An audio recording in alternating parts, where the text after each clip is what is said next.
ప్రత్యేక హోదా ఆంధ్రుల హక్కు.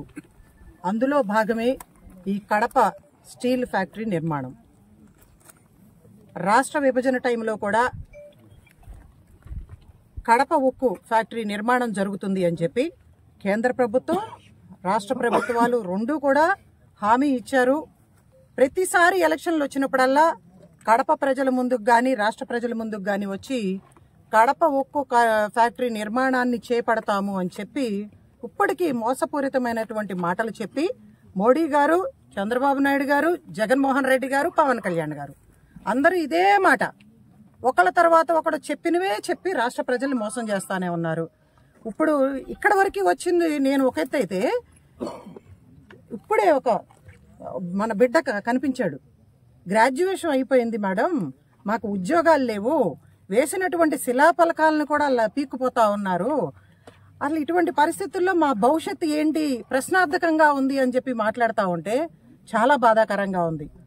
ఒక ఆడబిడ్డగా మన బిడ్డల భవిష్యత్తు కోసం ఈ కేంద్ర రాష్ట్ర ప్రభుత్వాలను ఇప్పటి వరకు విజ్ఞప్తి చేశాం, ఇప్పుడు హెచ్చరిస్తా ఉన్నాం. అమరావతి రాజధాని అన్ని హంగులతో నిర్మాణం చేయటానికి ఏ విధంగా అయితే మేము ముందుకు కదిలామో అదే స్థాయిలో ఈ కడప ఉక్కు నిర్మాణం చేపట్టే వరకు కూడా కేంద్ర రాష్ట్ర ప్రభుత్వాలను ఊరుకునేదే లేదు అని చెప్పి ప్రధాని మోడీకి, చంద్రబాబు నాయుడుకి, పవన్ కళ్యాణ్కి హెచ్చరించతో పాటు స్థానిక మాజీ మంత్రి, ఎంతో అనుభవం ఉన్నటువంటి నాయకుడు, ఇప్పుడు ప్రస్తుతం బీజేపీ ఎమ్మెల్యే ఆదినారాయణ రెడ్డి గారు, కొంచెమన్న ఆలోచన లేదా మీకు? ఏం చెప్పి మీరు ఇక్కడ ఓట్లు అడిగారు? ఏం మీరు హామీ ఇస్తే ఇక్కడ ప్రజలు మిమ్మల్ని గెలిపించారు? సూపర్ 6 గురించి ఎట్లాగో మర్చిపోయారు జనం. మీరు ఇస్తారో లేదో అర్థం కావట్లా. వాళ్ళకి ఇస్తానంటున్నారు. ఏమి జబ్బలు చరుచుకుంటా ఇక్కడ మహానాడు కార్యక్రమం పెట్టారుగా, ఏదో సాధించేశామని. అది మీ పార్టీ కార్యక్రమాలు మాకెందుకయ్యా? అధికారంలో ఉన్నారుగా, ఖర్చు పెట్టి ప్రజాధనాన్ని మీరు మహానాడులు కార్యక్రమాలు చేసుకుంటారా? విందు భోజనాలు చేస్తారా?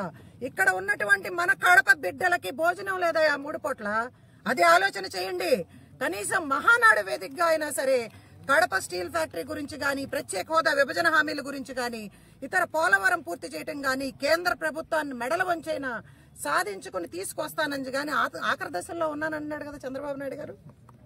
అని అటువంటి పరిస్థితుల్లో ఇప్పుడైనా సరే మీరు కేంద్ర ప్రభుత్వంతో పోరాటం చేసి వీటి నిర్మాణాలు చేపడితే మన బిడ్డల భవిష్యత్తు బాగుంటుంది. ఎంతసేపు మేమందరం కూడా కాంక్షించే వాళ్ళమే, మేమందరం కూడా ఆరాటపడుతున్నాం. అమరావతి రాజధాని నిర్మాణం జరగాలి, మన భవిష్యత్తు బాగుంటుంది అని చెప్పి రాష్ట్ర అభివృద్ధి జరుగుతుందని. ఓ పక్కన మీరు అధికారంలో ఉన్నప్పుడు భూములు ఇచ్చినటువంటి రైతులు గాని, మహిళలు గాని, జగన్ రెడ్డి అధికారంలో ఉన్నప్పుడు ఎన్ని ఇబ్బందులు పడ్డారు. ఇవాళ మళ్లీ మీరు అధికారంలో ఉన్నప్పుడు కూడా రోడ్ల మీదకి వచ్చి పోరాటం చేయాల్సినటువంటి దుస్థితి ఎందుకు కల్పిస్తా ఉన్నారు మీరు రాష్ట్ర ప్రజలకి? కాంగ్రెస్ పార్టీ చిత్తశుద్ధితో ఉంది.